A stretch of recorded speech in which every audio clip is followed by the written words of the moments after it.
দেখো আমার ইলিশটা সর্ষে পোস্ত দিয়ে রেডি হয়ে গেছে। একটু কাঁচা চিংড়িটাও কিন্তু আমার সুন্দরভাবে রেডি হয়ে গেছে। মাটনটা কিন্তু সুন্দরভাবে কষিয়ে নিয়েছি, তেল ছেড়ে দিয়েছে। এবারে মাটনটা কষিয়ে দেবো। আমি চাটনিটা কিন্তু বসিয়ে দিয়েছি। 5 ফোড়ন আর শুকনো লঙ্কা ফোড়নে দিয়ে একটু নুন হলুদ দিয়ে আমটা একটুখানি ছাড়তে নিলাম। এবারে দেখো জল দিয়ে দেবো। আজকের চাটনি কিন্তু হবে একদম মাখা মাখা। আর 5 ফোড়ন আর শুকনো লঙ্কা কিন্তু আমি শুকনো খোলায় ভেজে তুলে রেখেছি। নামানোর আগে ওই মশলাটা দিয়ে দেবো। ওই মশলাটা দিলে কিন্তু চাটনির টেস্টটা ভীষণ ভালো হয় খেতে।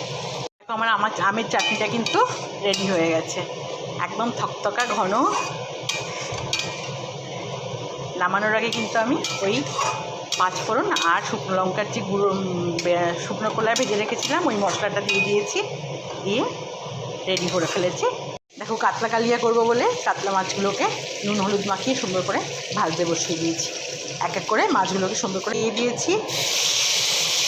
গোটা জিরেও দিয়েছি একটু ফোড়নে, দিয়ে দিলাম পেঁয়াজ বাটা, আদা রসুন আর কাঁচা লঙ্কা বাটা একসাথে।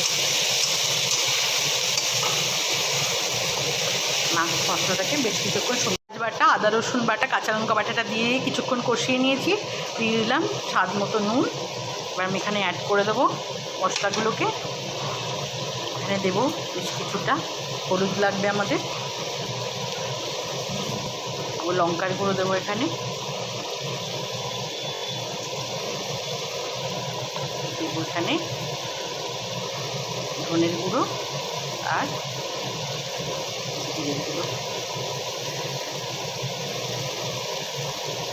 এবার মশলাটাকে সুন্দর করে কষিয়ে নেব।